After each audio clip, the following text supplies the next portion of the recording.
আমরা যাচ্ছি রিষড়া। যারা আমার আগের ভিডিও দেখেছো তারা জানোই আমরা কী কারণে রিষড়া যাচ্ছি।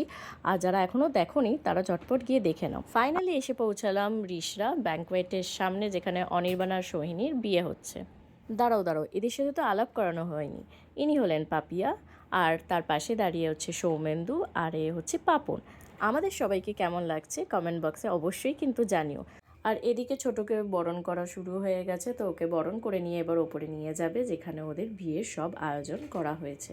টোপর মাথায় দিয়ে ছোট বসে গেছে বিয়ের পিঁড়িতে, কি মিষ্টি দেখতে লাগছে দেখো। আর ওদিকে সোহিনীও এসে গেছে, ওদের শুভ দৃষ্টির মুহূর্ত শুরু হয়ে গেছে।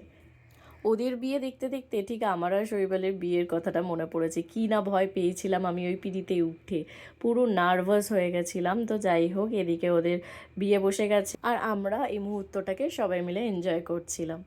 এদিকে সিঁদুরদান হয়ে গেছে, আর সত্যি সিঁদুর পরার পর প্রতিটা মেয়েকে যে কি অপরূপ সুন্দর লাগে সেটা মানে বলে বোঝানো যায় না। বিয়ে শেষ হওয়ার পর আমরা চলে এসেছি খেতে। এবার করতে হবে পেট পুজো, কারণ প্রচণ্ড খিদে পেয়েছে।